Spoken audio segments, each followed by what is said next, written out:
ठीक आहे. दिव्यांगचे पीवायक्यूज बघूयात. तुम्ही हे सगळे पीवायक्यूज करत असाल अशी अपेक्षा आहे आणि पाहत असाल अशी पण अपेक्षा आहे. जर पाहत नसाल तर परत मात्र मग हे लेक्चर्स वगैरे अपलोड करायला प्लीज रिक्वेस्ट करू नका. म्हणजे आता जे पाहत आहेत तेच ऐकत असतील हे, जे नाही पाहत आहे ते ऐकणार नाही असे पण असतील. पण थोडंसं त्या गोष्टीकडे सिरियसली घ्या. ठीक आहे. 2012 पासून बघूयात. अपंग दशक विचारलं होतं. ठीक आहे, त्यांच्या दशकामध्येच घोळ आहे. जुना पेपर आहे. त्यावेळेला त्यांचं दशक थोडंसं वेगळं दिसतंय. आपल्याला माहिती आहे दशक काय आहे, तुम्ही तुमचं बघून घ्या. पण हे इथं दशक चुकीचं दिले म्हणून त्रास करून घेऊ नका. ठीक आहे. अशा आयोग इयरमध्ये वगैरे गडबड करू शकते, हे आता तुम्हाला माहीत झालं. त्याच्यामध्ये फार आपण अडकून बसायचं नसतं. नाही त्याच्यातच अडकून बसला तर मग काय, तेच परत कंटिन्यू करायला. अपंग व्यक्तीच्या पुनर्वसनाचा राष्ट्रीय कार्यक्रम तुम्हाला माहिती आहे, दीनदयाल अपंग पुनर्वसन योजना 10वं प्लॅन आपण पाठ केलं होतं. म्हणून तर 1999 2003 असं आपण दोन्ही पण गोष्टी पाहिलेल्या आहेत. त्या महत्वाच्या आहेत. ठीक आहे. त्याच्यानंतर पुढचं, अपंग व्यक्तीसाठी शासकीय नोकऱ्यांमध्ये जागा आधीच्या कायद्यानुसार 3% होत्या, आता किती येईल? 4% येईल. 5% काय असेल? 5% म्हणजे हायर एज्युकेशन मधलं आरक्षण असेल, सरकारी सरकारी अनुदानित इन्स्टिट्यूशन मधलं, संस्थांमध्ये. ठीक आहे. बघून घ्या ते 3, 4, 5 लिहून टाकायचं पटापट. अपंगांसाठी राष्ट्रीय काम करणारी राष्ट्रीय संस्था national institute for the handicap person. ठीक आहे ना, म्हणजे कॅन्सलच व्हायला पाहिजे. कहना क्या चाहते हो असं फिलिंग आहे ना. कुठल्या हँडिकॅपसाठी ना, व्हिज्युअली हँडिकॅपसाठी का, मेंटलसाठी का, ऑर्थोपेडिकली का, स्पीच आणि हिअरिंगसाठी, कुठलं हेच सांगितलेलं नाहीये. त्यामुळे कॅन्सल झालं असणार आहे. राज्य परिवहन मंडळ, ठीक आहे, 75% आणि 50% कोणाला म्हणलं आपण? त्यांच्या सोबतीला, म्हणजे जो कोणी सोबत व्यक्ती असेल त्याला. त्याच्यानंतर कोणती संस्था अपंग पुनर्वसन क्षेत्रात काम करते? येस, पुनर्वसन क्षेत्रामध्ये रिहॅबिलिटेशन काउन्सिल ऑफ इंडिया 1992चा आपण कायदा पाहिला होता. त्याच्यानंतर कोणते विधान बरोबर आहे? 7 मध्ये अपंगत्व असणाऱ्या व्यक्तीच्या संयुक्त राष्ट्राची अभिसंधी मंजूर करणाऱ्या शेवटच्या देशांपैकी एक होता. कसंच शक्य नाही, शेवटचा नव्हता. बी स्टेटमेंट काहीतरी तुम्हाला इन्फॉर्मेशन देते. 2011 India ratified UN convention against the transnational organise crime वगैरे. तर हे शोधून काढायचं आणि लिहून ठेवायचं. आता हा युएक्यू मधला ऍडिशनल पॉईंट आहे. ऍक्च्युली हा ऑर्गनाइज क्राईम बद्दलचा आहे. तसं बघायला गेलं तर आपल्या कशामध्ये बसत नाही, दिव्यांग टॉपिक मध्ये बसत नाही तो. बाहेरचा प्रश्न दिसतोय. तर इन्फॉर्मेशन काढायची आणि लिहून ठेवायची. त्यांच्या म्हणण्यानुसार हे स्टेटमेंट बरोबर आहे, तर एवढं जरी माहित असेल तरी ठीक आहे. त्याच्यानंतर हे चुकला म्हणजे काहीतरी याच्यामध्ये ऑप्शन नसणार आहे, बघा नंतर तुम्ही. ह्यात आपल्याला माहिती आहे सगळं, आपण पाठ केलेलं मेंटल सिकंदर, डून डोळे वगैरे, त्यात मी जात नाही. पुढील विधानावरती विचार करा. याच्यात काय घोळ घातला बघा. त्यांना मी तुम्हाला म्हटलं तसं त्यांनी काय केले, सिव्हिल कोर्टाच्या पॉवर्स असतात असं म्हणतो, तर इथं फौजदारी न्यायालयाच्या अधिकार असतात म्हणलं आणि त्याच्यामध्ये चूक केलेली आहे. बाकीचं काय, बाकीचं ए बी सी मध्ये काही प्रॉब्लेम नाहीये. डी मध्येच गडबड आहे, लक्षात ठेवा. बाकी इश्यू काही नाही वाटत. त्याच्यानंतर 132 United Nation convention rights of person with disability develop in 2008 नाही, 2006 तुम्हाला माहिती आहे. 2006, 2007 आणि 2008 असं आपण त्याचं इव्होल्युशन बघितलेलं आहे. 6, 7 आणि 8 कंपल्सरी माहिती पाहिजे. तारीख किती? 13 डिसेंबर म्हणले, 3 डिसेंबर नाही. 6, 7, 8 माहिती पाहिजे बघा. 7 मध्ये तो कशासाठी ओपन होतो? एक प्रकारे सायन्ससाठी ओपन होतो, हे आपण बघितलं होतं. तर ते अंमलात कधी आला, सायन्ससाठी कधी ओपन झाला, भारताने कधी साईन केली, सगळं माहिती पाहिजे.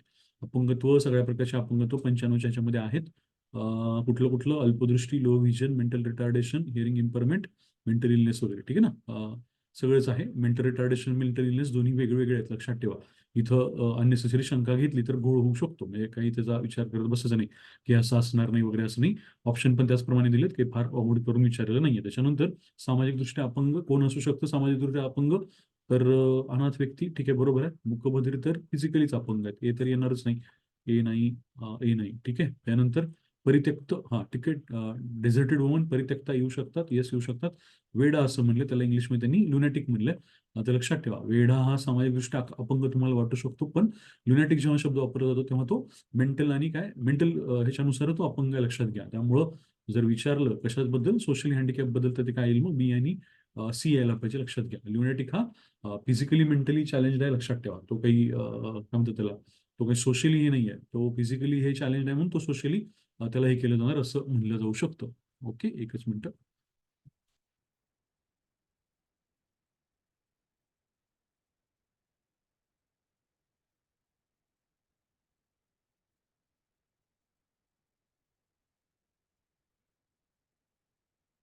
हा, ठीक आहे. आता कुठलं? माध्यमिक राज्यांमध्ये अपंगाकरता समाविष्ट करण्यात आलेलं वगैरे वगैरे. ओके, एक मिनिट.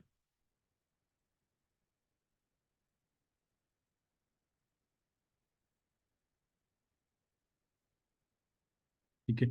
हा.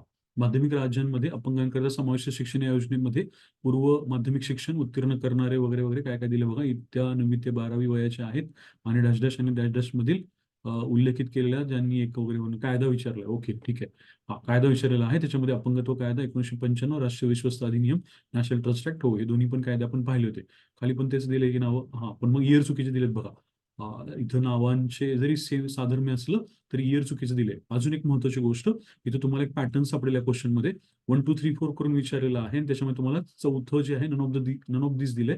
पण मग इथं तुम्हाला एक उत्तर कुठलं तरी पकडायला लावले. हे अशा प्रकारचे प्रश्न तुम्हाला बरेचसे सापडतील. म्हणजे 4 ऑप्शन दिले जातील, नन ऑफ दिस वाला पण ऑप्शन असेल, पण उत्तर मात्र स्पेसिफिक काहीतरी दिलं जाणार आहे. हे तुम्हाला लक्षात ठेवायचं, नाहीतर काय होऊ शकतं, गल्लत होऊ शकते. या बाबतीमध्ये गडबड होऊ द्यायची नाही. ओके. त्याच्यानंतर एक मिनिट.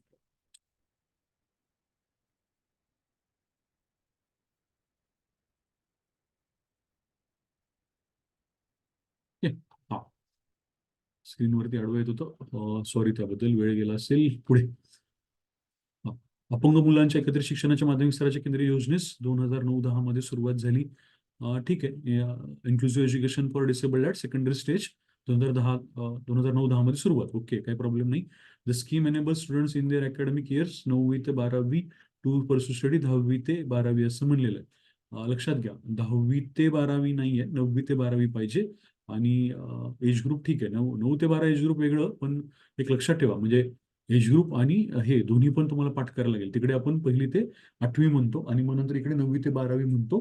तर तुम्हाला एज ग्रुप लक्षात ठेवायचे, 6 ते 14 आणि 15 ते 18 असा एज ग्रुप आपण म्हणलं होतं. तर ते तुम्ही एज ग्रुप आणि हे पाठ करा. याच्यामध्ये मध्ये बी स्टेटमेंटमध्ये गडबड आहे, लक्षात आलं का बघा. त्या मगाशी आपण म्हणत होतो दीनदयाल क्षमता पुनर्वसन योजना, पुन्हा एकदा तेच विचारले. ही योजना परत परत विचारता आयोग. याच्यामध्ये काय करतो आपण, एनजीओजला मदत करतो. कशासाठी, तर तुम्ही पुढे दिव्यांगांना मदत करा यासाठी. त्याच्यानंतर 45/2011 नुसार 2.68 कोटी बरोबर आहे. 1.5 कोटी काय आहे, तर मेल आहेत. 1.18 कोटी काय आहेत, तर फिमेल आहेत, असं आपण म्हणलेलं आहे. त्याच्यानंतर काय, एकूण लोकसंख्येतील प्रमाण 3.5% नाही, 2.2% आहे. सॉरी, 2.21% आहे. पुरुष स्त्री अपंग व्यक्तींचं गुणोत्तर 55-45 आहे. 3:1 तर नाहीच आहे. ते कळालं का बघा. 1 यायला पाहिजे. त्याच्यानंतर पुनर्वसन कायदा 1992. हा तो प्रश्न मी तुम्हाला म्हणत होतो की याच्यामध्ये अभ्यासक्रम ठरवणं वगैरे नाहीये. ठीक आहे. To frame syllabus for the rehabilitation courses वगैरे असं काही नाहीये.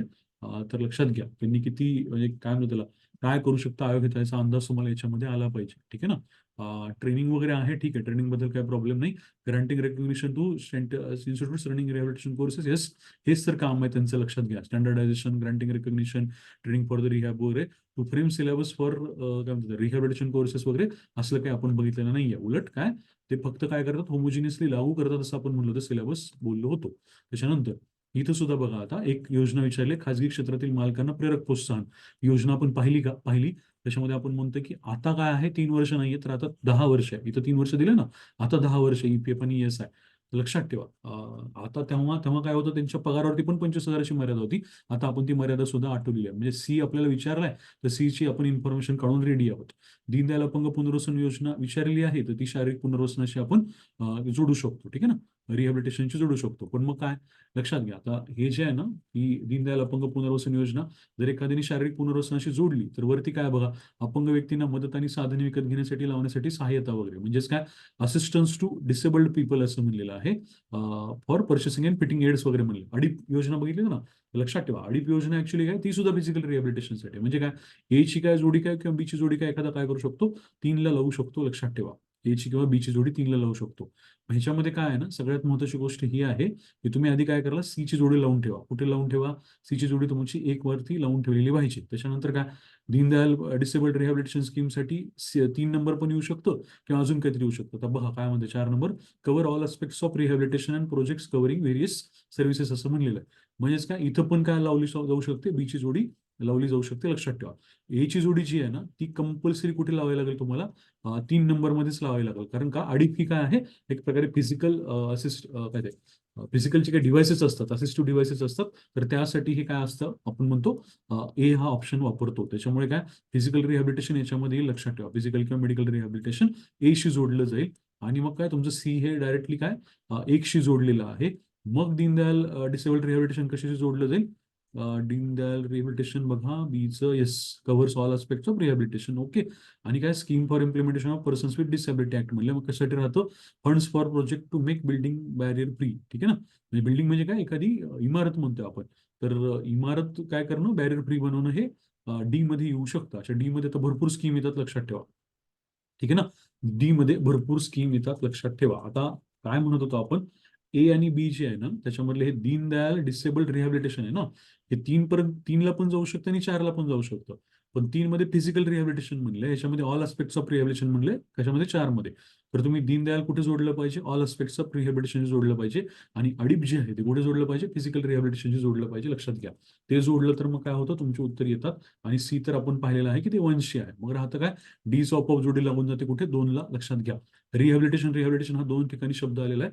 घाईघाई जर केली एखाद्याने की नाही मी काय करणार, बीचं रिहॅबिलिटेशन आणि ह्याचं फिजिकल रिहॅबिलिटेशन जोडून टाकणार, तर उत्तर चुकू शकतं, गडबड होऊ शकते. तसं नाही झालं पाहिजे. ओके. त्यानंतर हा कायदा होण्यापूर्वी मानसिक स्वास्थ्य कायदा लागू होता. अपंग व्यक्ती, येस, तो 1987 होता. त्याच्यानंतर अपंग व्यक्ती कायद्यामध्ये कुष्ठरोग बरा झाला, हो आहे. बरा झालेला कुष्ठरोग तर आहेच आहे. त्याच्यानंतर काय, मनाच्या अपूर्ण विकासाला मंदबुद्धित्व हा विशेष गुणधर्म जोडला असणे म्हणजे मनोआजार होय.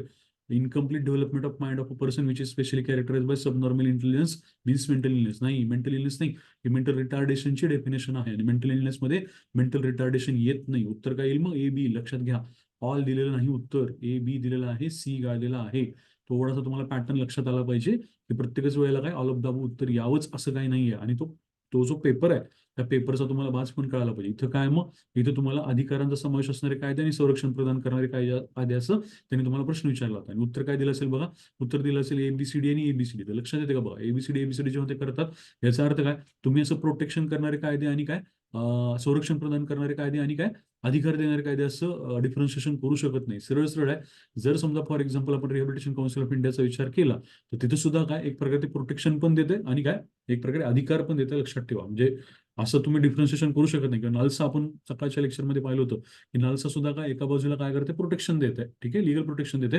दुसऱ्या बाजूला काय, कल्याणकारी मदत पण करते, लिगल एड पण देते, लक्षात ठेवा. म्हणजेच कायद्यांमध्ये तुम्ही असं अधिकार आणि संरक्षण असं डिफरन्शिएशन करू शकत नाही. तुम्हाला हे कायदे दोन्हीकडे दिसतील, लक्षात ठेवा. प्रश्न इन्क्लुझिव्हिटीवरती त्यांनी विचारलेला आहे. इथं बघा आता काय विचारलंय, अपंग व्यक्ती ऍक्ट 1995 नुसार पुनर्वसनाचे उद्देश कोणते म्हणले, पुनर्वसनाचे उद्देश कोणते विचारले. ठीक आहे.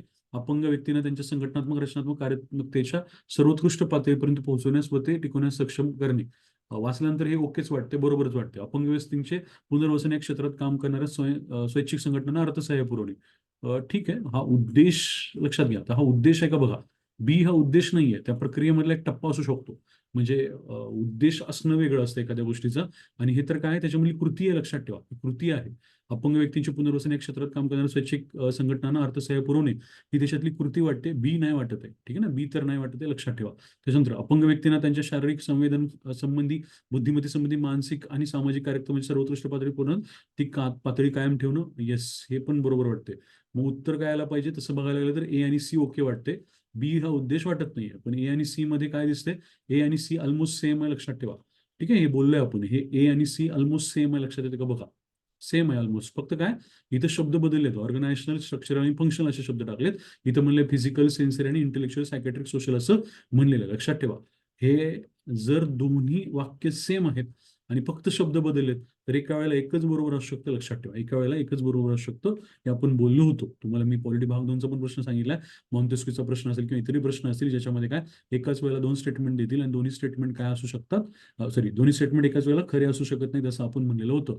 मग त्यातलं जर मी सी बघितलं तर ते कशाबद्दल आहे, डिसेबल लोकांना एनेबल करण्याबद्दल बोलतोय, लक्षात ठेवा. डिसेबल लोकांना एनेबल करण्याबद्दल बोलत आहे. हे काय वेग आहेत, ऑर्गनायझेशनल, स्ट्रक्चर आणि फंक्शनल, हे काय आहे ना, म्हणजे याचा काय संबंध आहे. इकडे काय, फिजिकल, सेन्सरी, इंटेलेक्च्युअल, डिसेबिलिटी या अँगलनी आपण विचार करत असतो. त्यामुळे मग काय, सी आपण घेऊ शकतो. बी मध्ये काय प्रॉब्लेम आहे बघा, बी हा उद्देश नाही आहे, कळालं पाहिजे. एम नाही येते, ती प्रोसेसचा पार्ट आहे, उद्देश नाही असू शकत. हे मी तुम्हाला सकाळच्या याच्यामध्ये सांगत होतो. पुनर्वसनासाठी कुठलं 3.5% आरक्षण असलं काय नाहीये, 3.5% आरक्षण कुठेच नाहीये. ठीक आहे, शिष्यवृत्ती वगैरे ठीक आहे. 4% आरक्षण असू शकतं आता, किंवा आधी 3% वगैरे होतं. अक्षम मुलांकरता एकात्मिक शिक्षण योजना, integrated education for the disabled children was launch in the 2009-10. लक्षात घ्या. ही जी काही integrated education for disabled children आहे, ही 1974 ची म्हणले आपण, 2009-10 तर कसं शक्य नाही. ठीक आहे ना, 74ची म्हणलेलं आहे. आणि scheme in work provides assistance for the inclusive education of the disabled children from class काय 1 ते 8वी म्हणलेलं आहे. किती म्हणले? हा, 1 ते 8वी म्हणले. आता लक्षात ठेवा, scheme in work provides assistance म्हणले, सध्या चालू असलेली योजना म्हणली. आता सध्या चालू असलेली योजना कुठली आहे? तर सध्या RMSA मध्ये गेलो ना आपण, राष्ट्रीय माध्यमिक शिक्षा अभियानमध्ये गेलो, आणि त्यात सुद्धा काय IEDS आपण पाहिलं होतं, ठीक आहे, सेकंडरी स्कूलची. त्याच्यामुळे ही प्रायमरीसाठी नाहीच आहे सध्या. हे जो हे आहे ना प्रश्न थोडासा डिफिकल्ट आहे बघा. म्हणजे विचारताना वरती त्यांनी काय विचारलंय, integrated education for the disabled चिल्ड्रनची योजना विचारली आहे. त्याच्यामुळे काय हे 2009-10 तर येतच नाही, हे येते 1974. ठीक आहे, त्यामुळे हा ए चूक आहे. बी का चूक आहे? बी मध्ये त्यांनी सध्या चालू असलेली योजना विचारली. मग सध्या काय, राष्ट्रीय माध्यमिक शिक्षा अभियानाचा कॉम्पोनंट कोण आहे? तर इन्क्लुसिव्ह एज्युकेशन फॉर आपण म्हणतो disabled children in secondary school किंवा सेकंडरी स्टेज म्हणतो, IEDSS म्हणलं होतं. सेकंडरी स्टेज म्हणू शकतो किंवा सेकंडरी स्कूल म्हणू शकतो, जे काय असेल ते. तर त्याच्यामुळे ते चुकीचं आहे, लक्षात ठेवा. सध्या चालू असणारे विचारलेलं आहे. याच्यानंतर त्यांनी ILOचे तुम्हाला काय विचारलेत, कामं वगैरे विचारलेली आहेत. तर लक्षात घ्या, हे सांगायचं तुम्हाला की यांनी काय नोकऱ्या किंवा काम मिळवून देणं, प्लेसमेंट ऑफ हँडिकॅप्ड, हे सुद्धा काय पकडलंय, आयोचं काम पकडलेलं. बाकी तर त्यांनी कामं आयोचे अशी पण पकडलेलीच आहेत. कोणत्या कायद्यांचा विकलांगांशी संबंधित आहे? सगळ्याच कायद्यांचा असतो.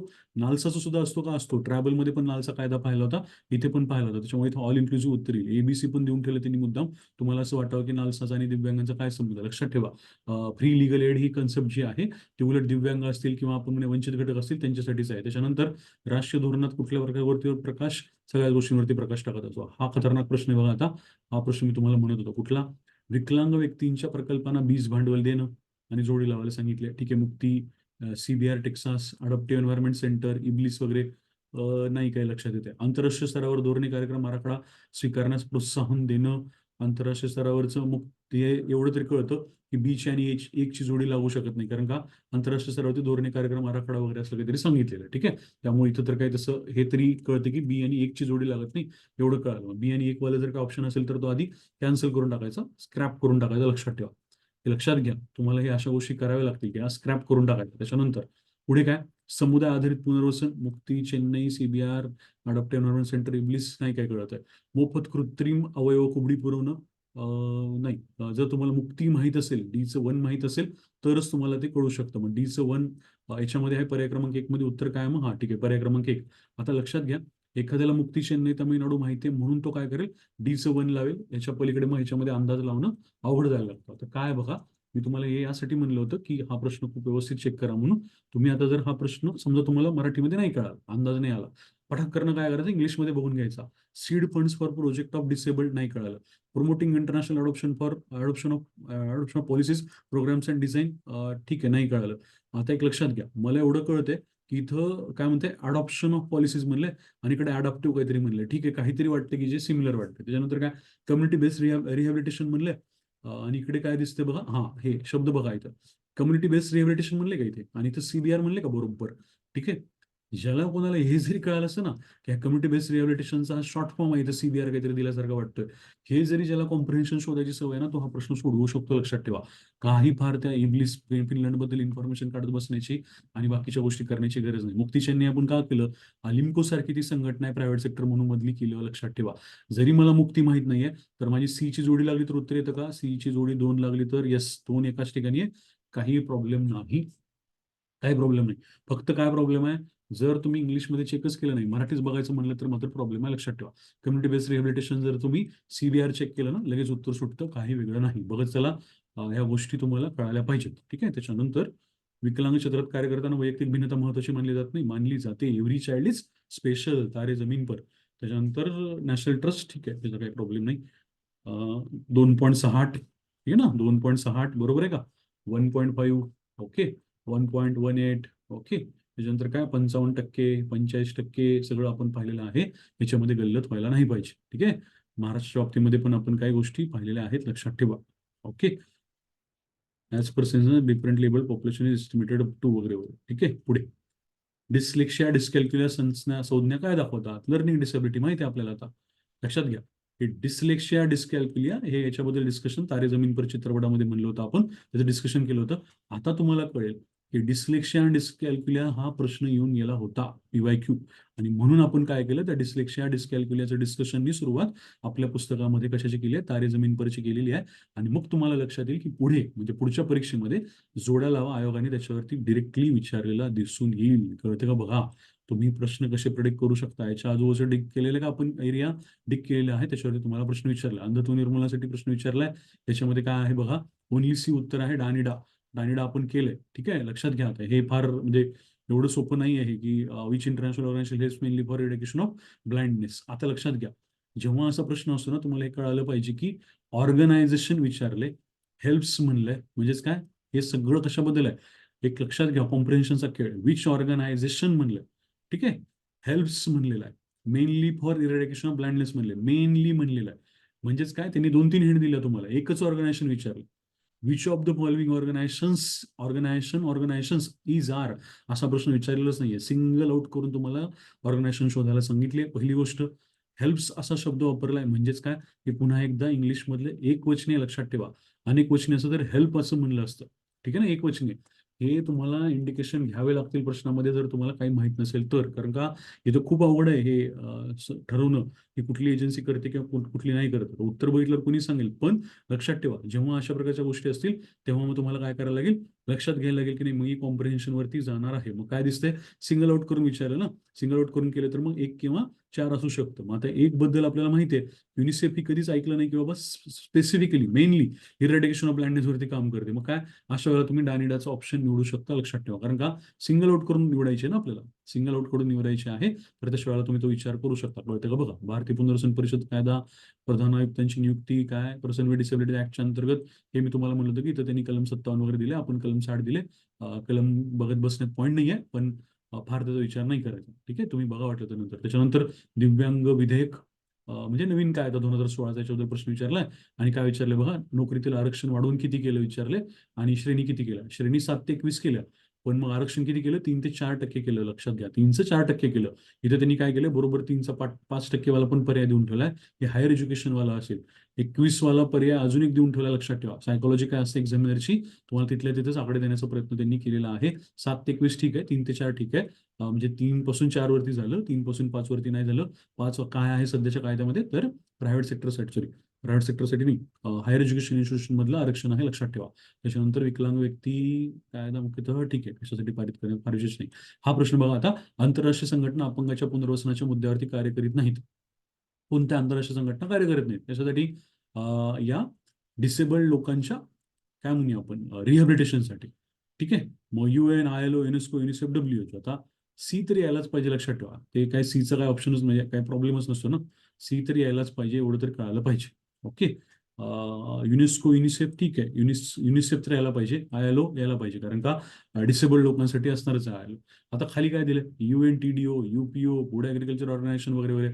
आता लक्षात ठेवा, हे फूड ऍग्रिकल्चर ऑर्गनायझेशन वगैरे, जरी ते काय म्हणूया आपण, सगळ्यांसाठीच काय फूड आणि ऍग्रिकल्चर बद्दल काम करत असतील, पण लक्षात ठेवायला पाहिजे, तुम्हाला इथे शंका UPU वरून आली पाहिजे, लक्षात घ्या. UPU वरून, युनिव्हर्सल पोस्टल युनियन वगैरे. आता युनिव्हर्सल पोस्टल युनियन वगैरे अशा गोष्टी, अशा प्रकारच्या संस्था अपंगांच्या पुनर्वसनासाठी काम का करतील ना, हे पण कळायला पाहिजे, लक्षात ठेवा. म्हणजे आयोगाने तुम्हाला एक्सक्लूड करणारे ऑप्शन सुद्धा दिले. ABCचा प्रॉब्लेम नाहीये, प्रॉब्लेम डीचा आहे, लक्षात ठेवा.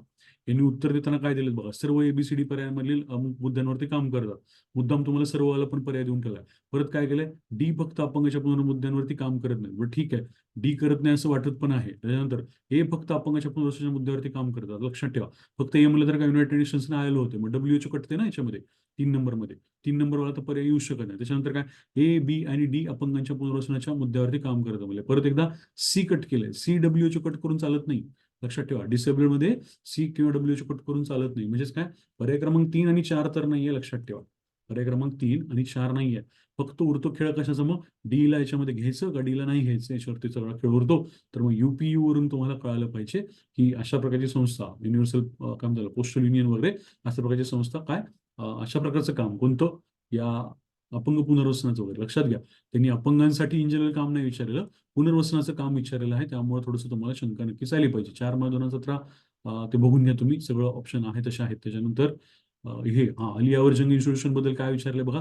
83 ची स्थापना विचारली का? येस विचारली. CRC Bhopal, CRC Ahmedabad, yes विचारलेला आहे. मग आता आपण काय CRC करून मोकळे झालेलो आहोत आणि आपण काय केले, प्रादेशिक कार्यालय सुद्धा पाठ केली आहे. तिचे विशेषीकरण हा दृष्टी अक्षमता म्हणले. लक्षात घ्या, दृष्टी अक्षमता असं म्हणलेलं आहे. कशाबद्दल? अली यावर जंग राष्ट्रीय संस्थेबद्दल. अली यावर जंग ही कशाबद्दल आहे? स्पीच आणि हिअरिंग बद्दल आहे. लक्षात ठेवा, बी तर कसंच येत नाही. आता इथं सुद्धा तुम्ही एक फंडा यूज करू शकता. तो म्हणजे काय, ए आणि बी एकाच वेळेला सारखा असू शकत नाही. म्हणजे ए आणि बी एकाच वेळेला बरोबर असू शकत नाही, त्याचा विचार करायला पाहिजे. लक्षात ठेवा, ठीक आहे ना. ए आणि बी काय म्हणतो आपण, एकाच वेळेला बरोबर असू शकत नाही. या गोष्टीचा तुम्ही विचार नक्कीच करायला पाहिजे. ओके, तर मग तुम्हाला आणखी सोपं जाईल ह्या गोष्टी. आणि लक्षात घ्या, त्यांनी तुम्हाला इथं CRC विचारले का, मग आयोगाने हिंट दिलेली की बाबा आम्ही तुम्हाला अली यावर जंग राष्ट्रीय संस्थेबद्दल प्रश्न विचारू शकतो डिटेल. मग त्यांनी नंतरच्या परीक्षेमध्ये त्याचे कॉम्पोजिट रिजनल सेंटर वगैरे सुद्धा डिटेलमध्ये विचारलेले आहे. त्याच्यानंतर काय, पुरेशा सुविधा दिल्या तरी बहुतांश अपंग लोक हे मूळतः असतात, तसेच नेहमी करता अपंग राहतात. नाही, भौतिकवादी दृष्टिकोन काय म्हणतो, लेफ्टिस्ट दृष्टिकोन काय म्हणतो, सायन्स आणि टेक्नॉलॉजी जोरावरती आपण अपंगत्वावरती मात करू शकतो का? करू शकतो. मूळतः तसेच राहतात असं होत नाही. लक्षात ठेवा, व्हेरिएबल रोबोट्स पर्यंत आपण गेलो असं आपण बोललो होतो. आंतरराष्ट्रीय अपंग वर्ष 1982 नाही 81, अपंगासाठी आंतरराष्ट्रीय दशक 82 ते 91. ते बघा आता, हे 82 ते 91 बरोबर घेतले का? नाही घेतलं, चूक दिलं ना.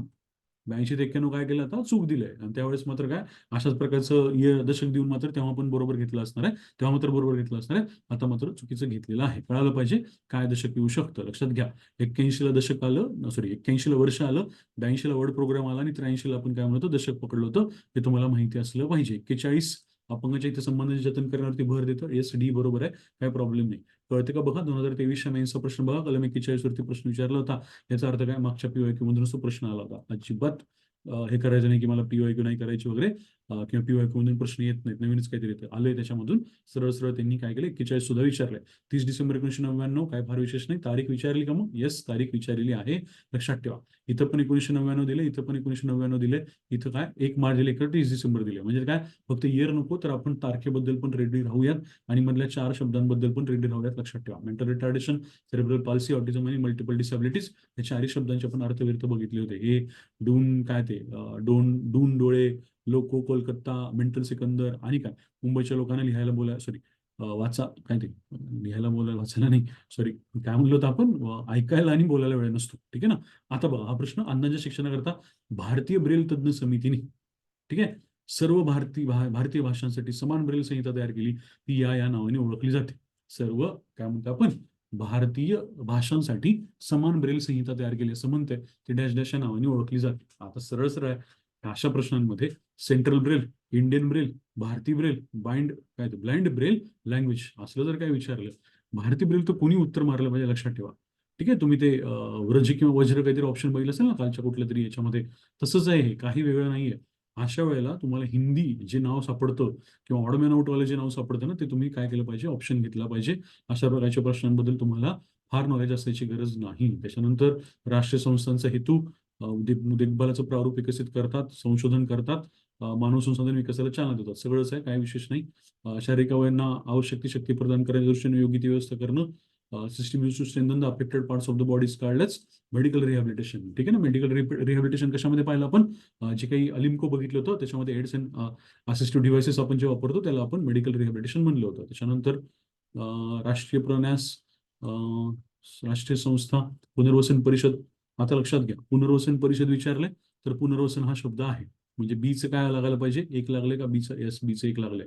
त्याच्यानंतर राष्ट्रीय प्रन्यास म्हणजेच काय, नॅशनल ट्रस्ट बद्दल बोलतात. लक्षात घ्या, ते नॅशनल ट्रस्ट कुठे जोडू शकता तुम्ही, अक्षम व्यक्तींना सशक्त करणे आणि अधिकार देणे. आठवते का बघा, आपण म्हणलो होतं की नॅशनल ट्रस्टच्या बाबतीमध्ये एक शब्द लक्षात ठेवा, एम्पॉवरिंग ॲबिलिटीज असा शब्द होता.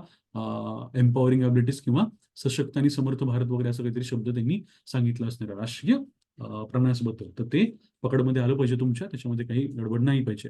नॅशनल काय handicap finance development corporation, obviously पतपुरवठा करणं, पतसुविधा देतं, काही प्रॉब्लेम नाही त्याच्यामध्ये. डी काय, अक्षम लोकांसाठीच्या बहुआयामी समस्यांवरती मात करणे. लक्षात घ्या, सर्वोच्च स्तरावरील राष्ट्रीय संस्था असं जेव्हा विचारले डीचं ऑप्शन, तर नॅशनल इन्स्टिट्यूटच्या काय असतात, बहुआयामी समस्यांवरती काम करतात. म्हणजेच काय, रिसर्च करतील एकाच वेळेला, त्याच्याच वेळेला काय त्याच्यावरती पब्लिकेशन करतील, त्याच्यावरती ह्युमन राईट्स, सॉरी हा, ह्युमन रिसोर्स डेव्हलप करतील किंवा त्याच्यावरती वेगळ्या प्रकारचे संशोधन वगैरे सुद्धा करतील असं आपण म्हणालो होतो, किंवा वेगळे प्रारूप वगैरे पण विकसित करतील. कळते का बघा, लक्षात घ्या आता हे राष्ट्रीय प्रन्यास जे आहे ना, हे तुम्हाला जोडता आलं पाहिजे कुठे, 3 नंबरला.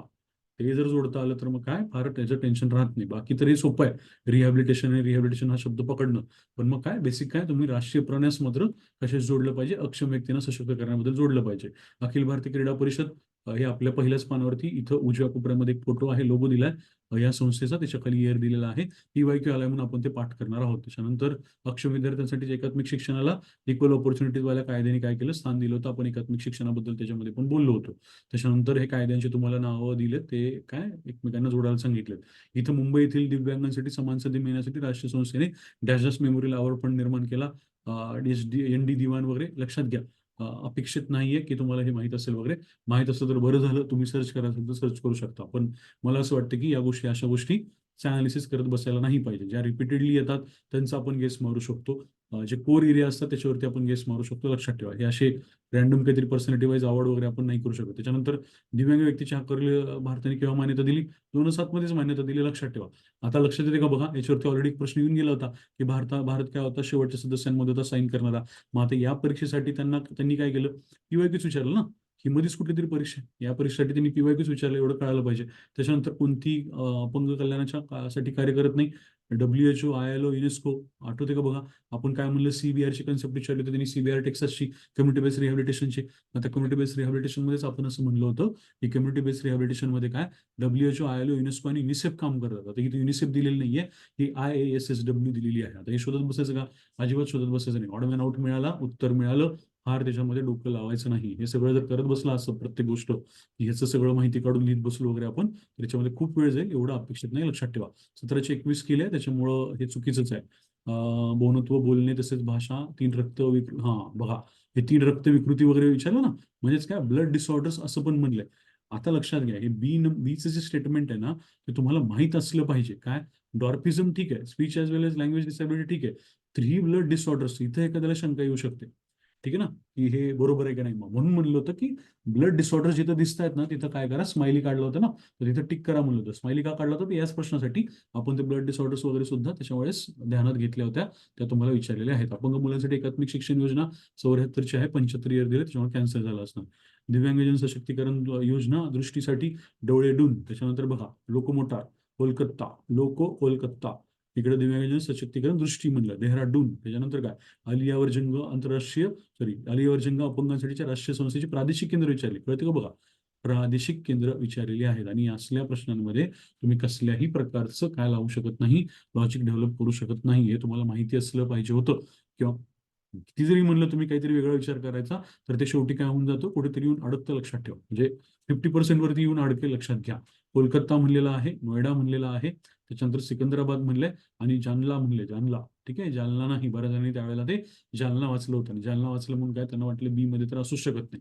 ठीक आहे ना. त्यामुळं काय, हे ह्याच्या बाबतीमध्ये थोडंसं अलियावर जंग इन्स्टिट्यूशनच्या बाबतीमध्ये त्यांनी आपल्याला हिंट दिली होती. आधीच त्यांनी काय केलं होतं, कंपोजिट रिजनल सेंटर्स आपल्याला विचारले होते. तर हे अपेक्षित होतं. लक्षात ठेवा, आपण असं म्हणू शकत नाही की हे कसं काय विचारलं, एवढ्या डेप्थला जायचं का वगैरे, सांगितलं होतं त्यांनी आपल्याला आधीच. त्याच्यानंतर हे तुम्हाला मी म्हणलं होतं की अलग आहे. त्यांनी काय काय विचारलं त्याच्या आधी, डिस्लेक्शिया आणि डिस्कॅल्क्युलिया विचारलं होतं. मग आता त्यांनी काय केलं, जोड्या लावून विचारलं. येऊन जाईल तुम्हाला, हे काय फार विशेष नाही आहे, सगळं आपण पाहिलेलं आहे, काही अडचण नाही त्याच्यामध्ये. कॅल्क्युलिया या शब्दाचा अर्थ कळाला की तुम्हाला त्याचं उत्तर येऊन जाईल. आता हा एक प्रश्न आहे, गैरसरकारी संस्थांनी त्याच्या माहित्यांच्या जोडी लावा वगैरे. आता लक्षात घ्या, ह्या प्रश्नाच्या बाबतीमध्ये आपले एक विद्यार्थी आहेत, त्यांनी मला विचारलं की सर, या सगळ्यांची माहिती काढायची का मग आम्ही. अजिबात माहिती काढायची नाही. ठीक आहे, असल्या गोष्टी अजिबात आपल्याला करायच्या नाहीत. या संस्था परत येतील नाही येतील आपल्याला माहिती नाही. काय म्हणले बघा, Ashadeep foundation, sense international, blind welfare council, Samarthanam trust म्हणलं. आता ब्लाइंड वेलफेअर काउन्सिलसाठी इकडे काय आहे का, cricket association for the blind in India म्हणले. बरं ठीक आहे बाबा, म्हणजे काय म्हणतात त्याला, एकंदरीत त्यांनी ब्लाइंड वाला ऑप्शन दिलाय. त्याच्यानंतर काय, मूकबधीर मुलं व प्रौढ म्हणले. त्याच्यानंतर काय, मानसिक विकलांगता असलेले लोक असं म्हणलेलं आहे. लक्षात घ्या. ठीक आहे. आणि काय, दाहोद गुजरात पण म्हणले. भरपूर ऑप्शन दिले. आता बघा, या ब्लाइंड वेलफेअर काउन्सिलचा विचार केला तर याची जोडी जुळवायची असेल मला, तर मला काय, सीचं 2 जुळवावं लागू शकतं. काय, cricket association for the blind in India असं म्हणलेलं आहे. ओके. त्याच्यानंतर समर्थनम ट्रस्ट माहित नाही मला काय, आशादीप फाउंडेशन फार काही मला माहित नाही. त्याच्यानंतर काय, सेन्स इंटरनॅशनल म्हणले, सेन्स इंटरनॅशनल इंडिया म्हणले. आता लक्षात घ्या, आता समजा मला सेन्स इंटरनॅशनलची जोडी लावायची आहे, तर सेन्स इंटरनॅशनल जोडी समजा दहोडची लावू शकतो, क्रिकेट असोसिएशन फॉर ब्लाइंड असं लावू शकतो, deaf blind children and adults असं लावू शकतो, पर्सन विथ मेंटल डिसऑर्डर कुठेही लावू शकतो ना, म्हणजे काय लावू शकत नाही असं नाहीये. पण त्यातल्या त्यात जर तुम्ही विचार केला ना, तर सेन्सरी लॉस असं आपण जेव्हा म्हणतो तेव्हा आपण काय म्हणतो, काय ते सेन्सरी म्हणजे आपण काय म्हणतो ते ज्ञानेंद्रिय पाच आपण लहान असताना शाळेत पाठ करतो ना, तर ज्ञानेंद्रियाशी संबंधित ही संस्था आहे सेन्स इंटरनॅशनल. त्यामुळं to be very frank and to be very honest, या सेन्स इंटरनॅशनलचा जर मला जोडी लावायची आहे ना, तर डीफ आणि ब्लाइंड हे दोन्ही पण काय आहेत लक्षात घ्या, हे सेन्सरी लॉस बद्दलचे ऑप्शन आहेत, लक्षात ठेवा. ठीक आहे, सेन्सरी लॉस बद्दलच्या तुम्ही म्हणाल तुम्ही डॉक्टर आहे म्हणून तुम्हाला कळालं, लक्षात घ्या. मला जर काय करायचं ऑप्शन जोडायचा आहे सेन्स इंटरनॅशनलचा, तर माझ्याकडे एक एक ऑप्शन आहे कोणता, ब्लाइंडनेस हा सुद्धा सेन्सरी लॉस आहे. ठीक आहे, दौड गुजरातचा तर मला माहितच नाही, आणि काय डीप आणि ब्लाइंड हे सुद्धा सेन्सरी लॉस आहे. मग सेन्स इंटरनॅशनलचा मला ऑप्शन लावायचाच आहे समजा, तर मी कुठे लावू शकतो, डीफ ब्लाइंड चिल्ड्रन आणि अडल्टशी लावू शकतो. आणि माझ्याबरोबर जे काही घडलं त्याच्यावर मी तुम्हाला सांगतो, घडलं म्हणजे काय, जे ऑप्शन मी विचार करतोय तो, तर हे सेन्स इंटरनॅशनलची जोडी जर मी लावली ना कुठे 3 नंबरला, तर आपोआप काय व्हायला लागले, हे नंबरची जोडी जी आहे ना ती 4 नंबरला लागायला लागली. आणि मग मला असं वाटायला लागलं की नाही, आशादीप फाउंडेशन बद्दल मी थोडंसं ऐकलंय की ती काय करते, मेंटल डिसऑर्डरच्या लोकांना काय करते, एक प्रकारे सांभाळते वगैरे. ठीक आहे ना, म्हणजे आशादीपच्या नावामध्ये असं वाटते की ठीक आहे, जे लोक आहेत मेंटल डिसऑर्डर वगैरे त्यांच्यासाठी काहीतरी पुढे होपफुल काहीतरी ते म्हणतात, लक्षात ठेवा. ठीक आहे ना, मेंटल डिसऑर्डर साठीच्या काही गोष्टी होपफुल असं म्हणत आहेत. आता याच्या पलीकडे याच्यामध्ये काही जर तुम्ही लॉजिक लावत असाल तर ठीक आहे. तुम्हाला जर ते वेगळ्या अजून प्रकारे तुम्हाला वाटत असेल की सर आम्हाला असं वाटलं की नाही काय, हे समर्थनम ट्रस्ट वगैरे काय दहोड गुजरातला असेल. ठीक आहे, आता लक्षात ठेवा, म्हणजे जर समजा डीचं कोणी एक लावत असेल ऑप्शन, तर पुन्हा सांगतो समर्थनम ट्रस्ट आहे, ती गुजरातमध्ये नाही असू शकत, ती एक वेळ काय साऊथ इंडियामध्ये असू शकते. त्यामुळे ना डीचा एक लावणारा जर ऑप्शन असेल ना कोणता, तर तो तर तुम्ही आधी उडवला पाहिजे. ठीक आहे ना, तो तर तुम्ही आधी उडवला पाहिजे. डीचं एक तर नाहीच लावलं पाहिजे, समर्थनम ट्रस्ट दिसतंय, डीचं एक कसंच येऊ शकत नाही, लक्षात ठेवा. हे निगेटिव्ह सेन्सने जरी तुम्ही ऑप्शन जोडायला लागलात ना कॉम्प्रिहेन्शन वरती, तरी सुद्धा तुम्हाला बऱ्याचशा गोष्टी कळू शकतात. जोड्या लावायचा प्रश्न हातचा असतो, त्याला काही पण करून कसं पण करून त्याच्या उत्तरापर्यंत पोहोचण्याची ताकद पाहिजे, लक्षात ठेवा. हे पहिला ऑप्शन तुम्ही उडवलाच पाहिजे कसं पण करून. ठीक आहे, मग त्यांनी काय केलं बघा, डीला इथं 3 पण दिले. ठीक आहे, मग समर्थनम ट्रस्टसाठी 3 काय आहे, डीफ ब्लाइंड चिल्ड्रन आणि अडल्ट्स आहे. ठीक आहे बाबा, आता हे मात्र असू शकतं, आपल्याला माहित नाही काय असू शकतं ते, आपल्याला अंदाज याचा लावू शकत नाही आपण, लक्षात ठेवा.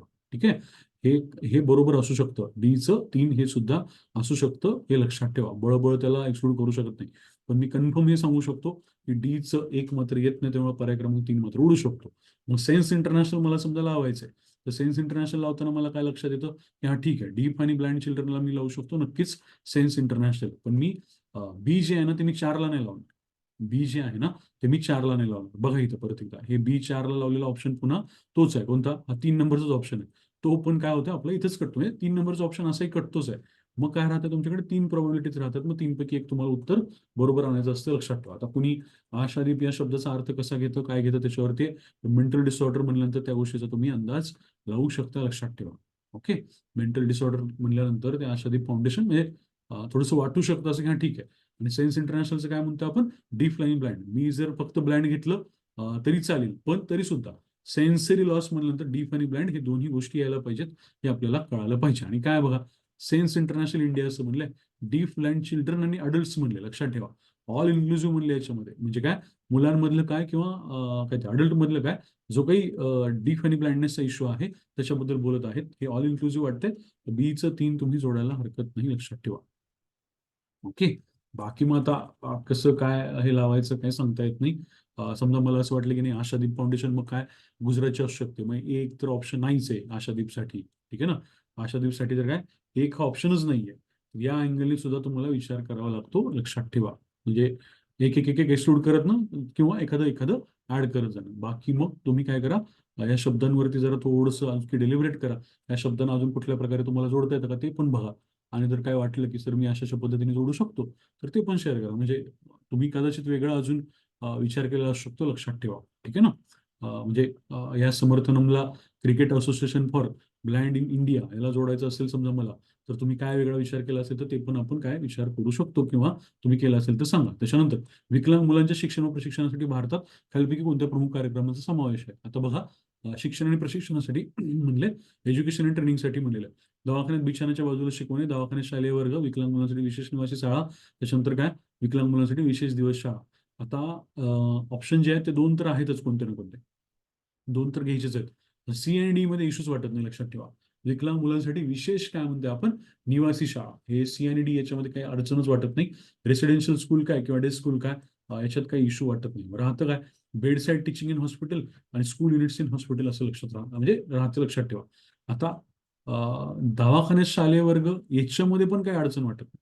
पण आयोगाने काय केलं, या प्रश्नाला कॉम्प्लिकेट करण्यासाठी तुम्हाला ए बी सी डी दिलेला आहे, लक्षात ठेवा. म्हणजे ए घ्यायचं का नाही, bed side teaching in hospital घ्यायचं का नाही, तर लक्षात ठेवा. म्हणजे जेव्हा आपण क्रिपल चाइल्डचा विचार करतो, सिव्हिअर डिसेबल्ड चाइल्डचा विचार करतो, तेव्हा युनिसेफ असेल किंवा एकंदरीत आंतरराष्ट्रीय संस्था असतील, तर त्यांनी हे प्रिन्सिपल दिलेत कशामध्ये, इन्क्लुझिव्ह एज्युकेशनमध्ये, की तुम्ही बेड साईडची टीचिंग काय करायला पाहिजे, या बाबतीमध्ये करायला पाहिजे. कारण का, पुन्हा एकदा मी तुम्हाला मगाशी म्हणलं तसं, जर समजा एखादं बालक आहे, बेड साईड आहे, लक्षात घ्या, ठीक आहे ना, बेड साईड एखादं, बेड साईड म्हणजे काय, पडून आहे एखादं बालक किंवा ते आजाराने ग्रस्त आहे, तर मोफत आणि सक्तीचा शिक्षणाचा अधिकार कसा राबवणार मग 6 ते 14 मध्ये.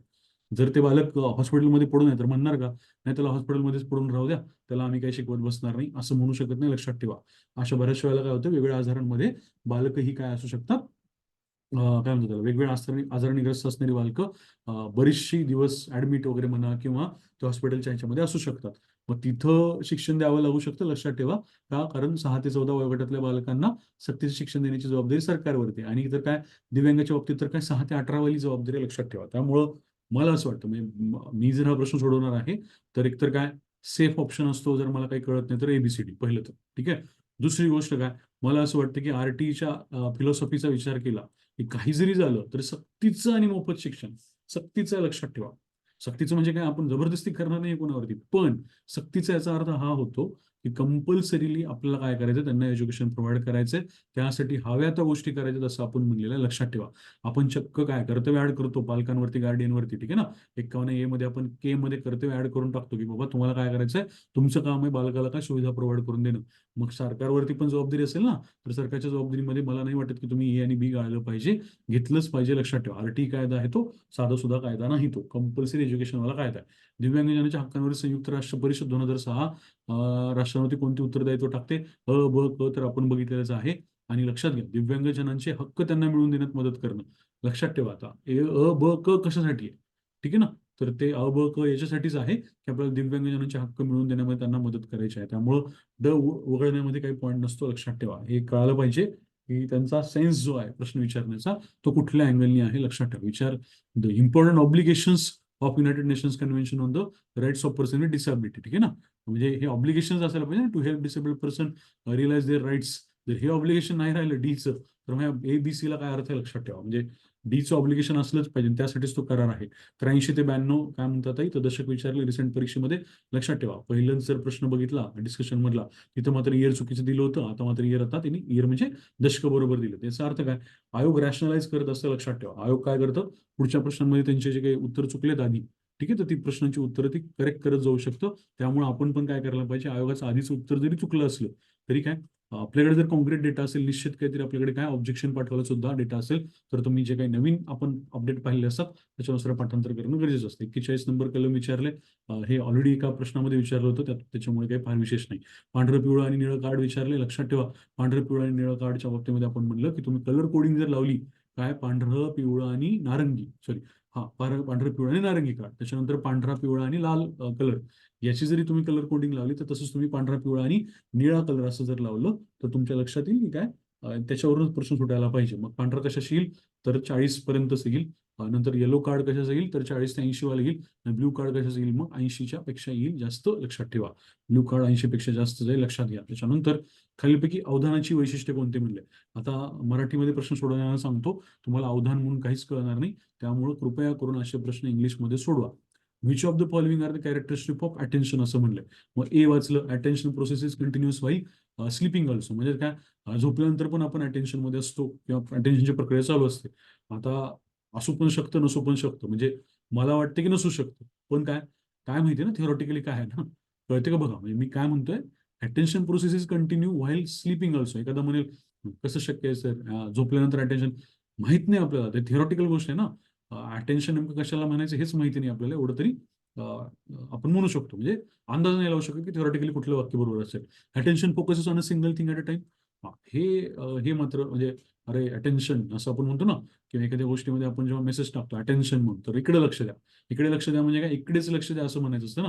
तर one thing at a same time, okay, ते बीचं काय वाटत नाही. त्याच्यानंतर children's attention concentrates on a single thing for a long period of time. नाही नाही नाही नाही, अजिबात नाही.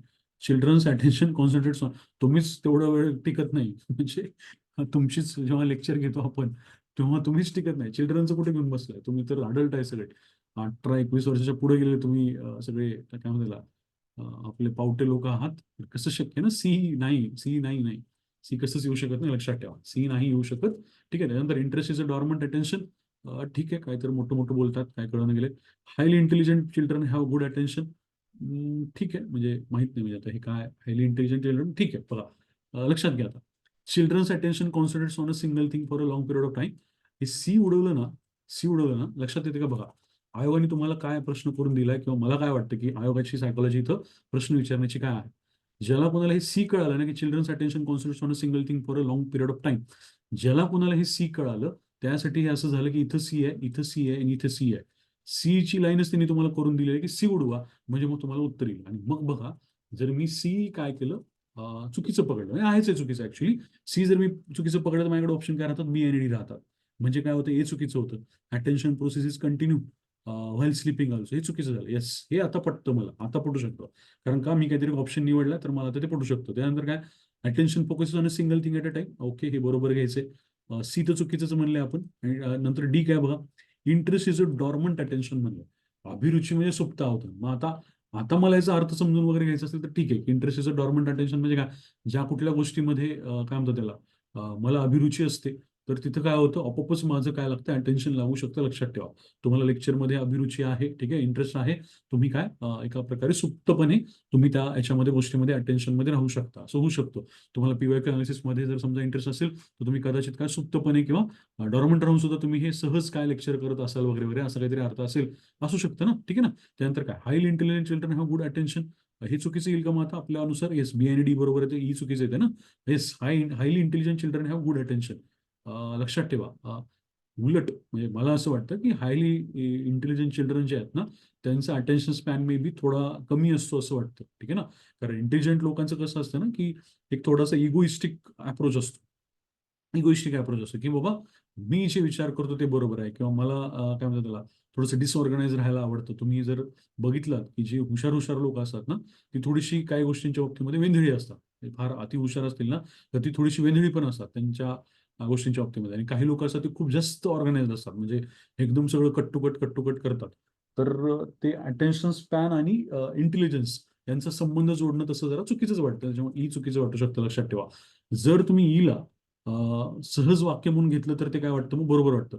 Highly intelligent children have good attention. ठीक आहे.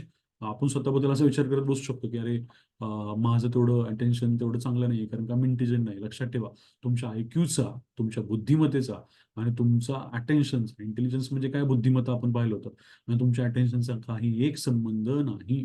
ठीक आहे. काही संबंध नाही तुमच्या इंटेलिजन्स आणि अटेन्शनचा. कारण कारण का, तुम्ही इंटेलिजंट आहात, ठीक आहे, म्हणून तुम्ही खूप जास्त अटेन्शन द्याल असं नाहीये. तुम्ही कदाचित अटेन्शन स्पॅन वाढवून वाढवून वाढवून काय करू शकता, तुमचं इंटेलिजन्स हळूहळू वाढवू शकता. पण तुम्ही इंटेलिजंट आहात म्हणून तुमचा अटेन्शन स्पॅन खूप चांगला असतो, असं म्हणणं मात्र चुकीचं आहे. लक्षात ठेवा. Highly intelligent children have good attention. आणि सगळ्यात महत्त्वाचं म्हणजे या वाक्याकडे कसं बघायला पाहिजे माहिती, इकडे तुम्ही असं पाहायला पाहिजे की इंटेलिजन्स आणि अटेन्शन याचा संबंध असेल पण नसेल पण, असं बघितलं पाहिजे. म्हणजे असू पण शकतं, नसू पण शकतं, असं बघितलं पाहिजे ना. जर तुम्ही तसं पाहिलं ना, तर मग तुम्हाला ई बद्दल त्रास होणार नाही. मला असं वाटतं की आयोगाने तुम्हाला हे सी या स्टेटमेंटवरून सगळं काय केलंय, प्रश्न विचारलेला आहे. लक्षात ठेवा. म्हणजे सी जर कळाला तर उत्तर यायला पाहिजे. बाकी मग तुम्ही काहीतरी फार वेगळा विचार करत बसलात ना, तर तुम्ही ओव्हर थिंकिंग करताय. पुन्हा सांगेल, जर तुम्ही उगीच काहीतरी कसं काय सर, मग अटेन्शन तर झोपेमध्ये पण असू शकतं, असं काहीतरी विचार करताय, किंवा हे सिंगल थिंग वरती नसतं, एकाच वेळेला 2-3 ठिकाणी अटेन्शन वगैरे, काय नाही. मग तुम्ही काही विचार करतात, मग त्याला अर्थ नाही. लक्षात ठेवा. जर तुम्हाला काही वेगळं वाटलं तर मग त्याला काही पॉईंटच राहत नाही. त्याच्यानंतर काय, सृजनशील व्यक्तीच्या मानसशास्त्रानुसार वैशिष्ट्य म्हणजे काय, क्रिएटिव्ह व्यक्तीबद्दल विचारलेलं आहे ऍज पर सायकोलॉजी. विचारताना लय भारी विचारले, खतरनाक. आणि काय केलं बघा, disability to work out details of a plan असं म्हणलं. ठीक आहे ना. प्लॅनिंग वर्कआउट करता येत नाही म्हणलं त्यांना. बाकी काय, capability of divergent thinking, foresight, flexibility of originality of ideas, good memory, ethical sensitiveness, enthusiasm for solution of problems वगैरे सगळं सगळं पॉझिटिव्ह दिले. आणि मध्येच एक स्टेटमेंट काय केलं, जी निगेटिव्ह दिलेलं आहे. म्हणजे जी कुठे आहे, इथं आहे, चुकीचं आहे. जी इथं पण आहे, इथं पण चुकीचं आहे, लक्षात ठेवा. ठीक आहे. मग आता राहतं काय, A B C D F राहतं आणि ए सी डी एफ राहतं. मग ठीक आहे ना, A B C D F तर इन्क्लुसिव्ह वाटते, मग तिथं काय जरा ओके वाटते. इथं काय गाळलं त्यांनी, बी गाळले, फोरसाईट नाही म्हणते. आणि काय गाळलं अजून, ई पण गाळलेलं, म्हणजे काही इथिकल सेन्सिटिव्हनेस पण नाही म्हणते. लक्षात ठेवा. सृजनशील व्यक्ती असं म्हणलेलं आहे, क्रिएटिव्ह पर्सन असं म्हणलेलं आहे. फोरसाईट ही फार महत्वाची असते क्रिएटिव्ह व्यक्तीमध्ये, लक्षात ठेवा. ठीक आहे ना.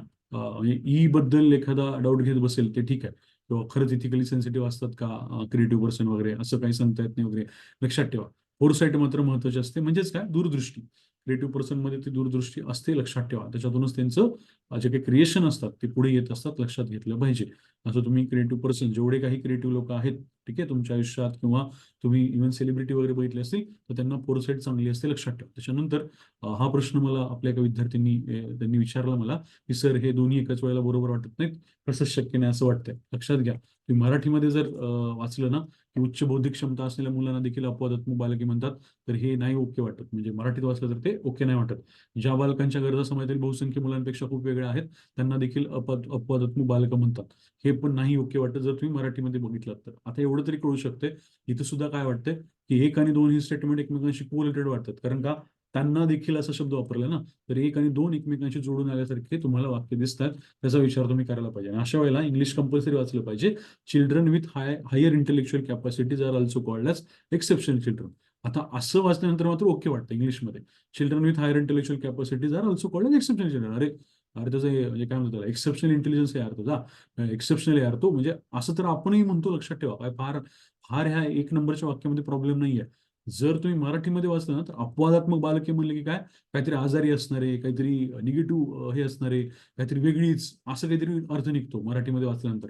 इंग्लिशमध्ये वाचल्यानंतर मात्र काय, हा ठीक आहे, अरे तो एक्सेप्शनल आहे, म्हणजे ती एक्सेप्शनल आहे, त्याच्याकडे काहीतरी एक्सेप्शनल क्वालिटीज आहेत वगैरे, असं मात्र नक्कीच तुम्हाला एक नंबरमध्ये वाटू शकतं. तिथे काही प्रॉब्लेम वाटणार नाही. Children whose needs are very different from majority of the children in the society are also called exceptional children. हे पण ओके, याच्यामध्ये काही प्रॉब्लेम नाही. आता लक्षात घ्या, हे मी तुम्हाला कसं सांगेल, कायम लक्षात ठेवा. मी तुम्हाला कदाचित ह्याच्यामध्ये कशामध्ये, हेल्थमध्ये माल न्यूट्रिशन संकल्पना सांगितली होती.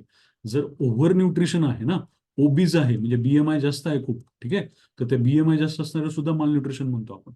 ठीक आहे. आणि अंडर न्यूट्रिशन असेल एखाद्याचं, बीएमआय समजा एखाद्याचं काय आहे, लोअर साईडला आहे, त्याला पण आपण काय म्हणतो, माल न्यूट्रिशन म्हणतो किंवा अंडर न्यूट्रिशन म्हणतो, लक्षात ठेवा. म्हणजेच काय, हुशार पण आहे खूप तरी अपवादात्मक किंवा एक्सेप्शन म्हणू शकतो, किंवा काय थोडी गडबड आहे, समजा काहीतरी गरजा वेगळ्या आहेत, तरी पण एक्सेप्शन म्हणू शकतो, काही फार वेगळं नाही, लक्षात ठेवा. म्हणजे इथं फार डोकं लावत बसण्याचं काही कारण नाही. ओव्हर थिंक केल्यानंतर मात्र त्रास होतो या प्रश्नांचा.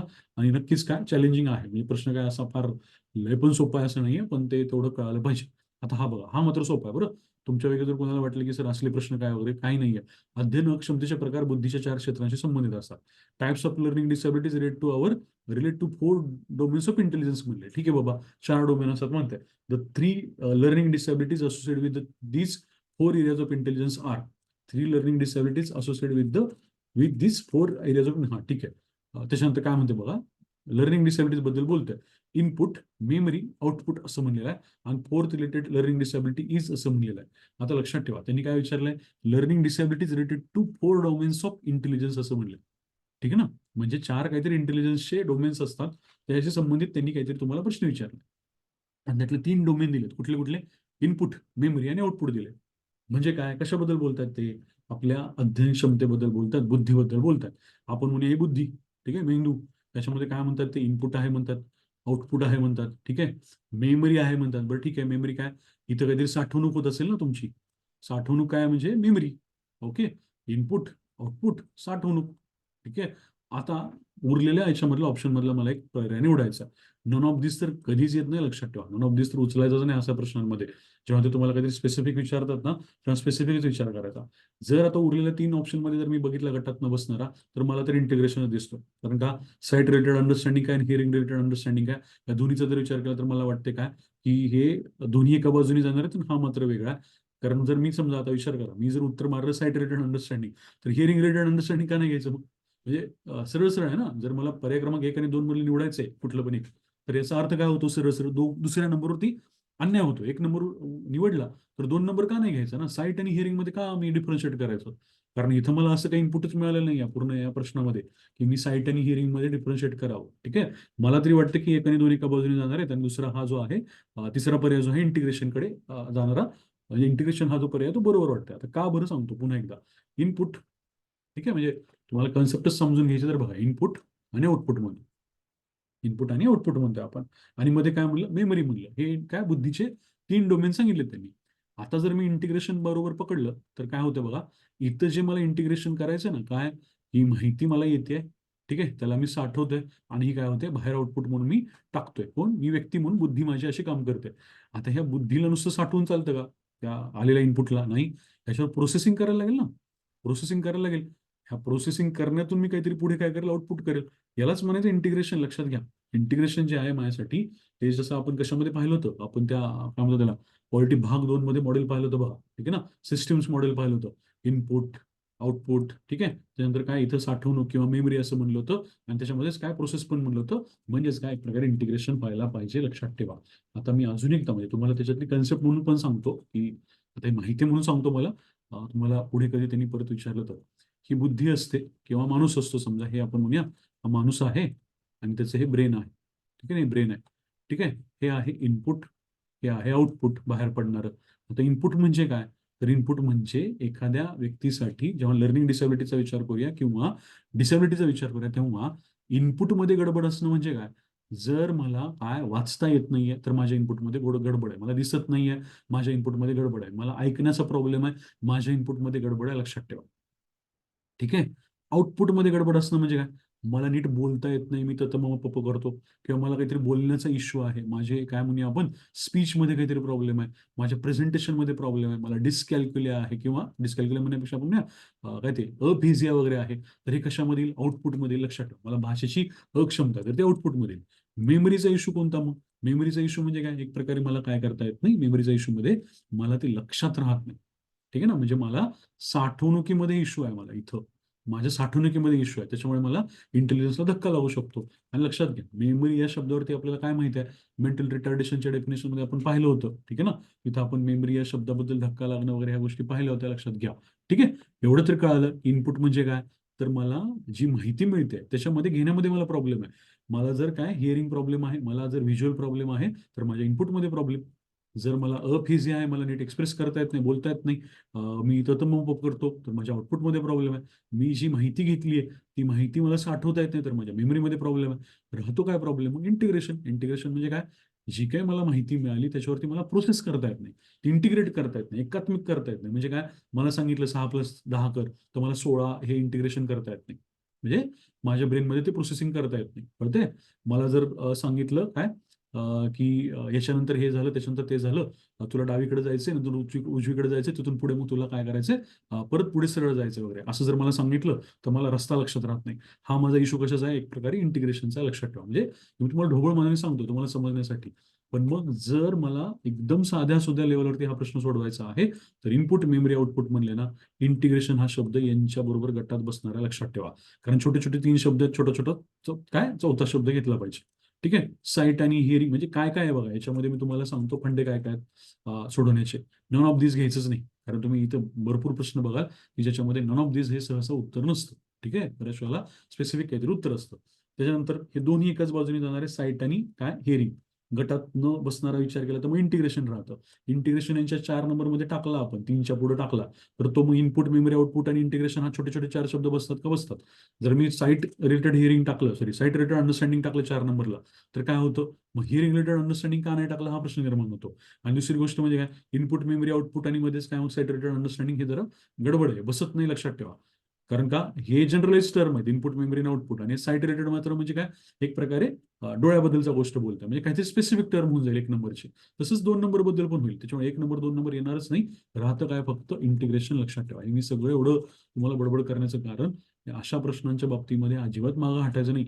आपण सगळेजण उत्तर मारणार आहे त्याचं आपलं बरोबरच यायला पाहिजे. बहु कसं बरोबर येत नाही, बहु कसे मार्क पडत नाहीत 110, 115, 120 वगैरे. करायलाच पाहिजे, ती तयारी पाहिजे. कॉम्प्रिहेन्शनची आपण तयारी ठेवणार आहोत. अपंगत्वाचा समावेश वगैरे ठीक आहे. सलामंका घोषणा वगैरे सुद्धा ABC दिले. लक्षात ठेवा, आपण या सलामंका घोषणेवरती पोहोचलो होतो. या सलामंका घोषणेच्या बाबतीमध्ये बघा काय दिसतंय. सर्व समावेशक शिक्षण आहे ना, समावेशक शिक्षण, सर्व मुलं सामान्य शिक्षण राहून, म्हणजे काय, सामान्य शिक्षणातच राहून काम काय ते शिक्षण घ्यायचं वगैरे. सगळ्यामध्ये ब क तिन्ही ऑप्शन मध्ये त्यांनी सर्व समावेशक, सर्व आणि सामान्य शिक्षण असे सगळे सेम शब्द वापरलेत. काही फिलॉसॉफीमध्ये त्यांनी वेगळं वापरलेलं नाही. मग आता आपण पाठ काय करायचं? 1994 सलामंका स्पेन, हे मात्र आपण नक्की पाठ करायचं. लक्षात ठेवा. कळते? हे सगळ्या गोष्टी तुमच्या जर लक्षात आल्या असतील तर मग तुम्हाला हे PYQ कळतील. थोडंसं काही प्रश्न मी तुम्हाला जास्त एलॅबोरेटली सांगितलेत, कारण का त्याच्यात कॉन्सेप्ट खूप आहेत आणि 10-12 प्रश्न काय झालेत या दिव्यांग या टॉपिकवरती एकाच वर्षी आलेले आहेत. त्यामुळं व्यवस्थित करा.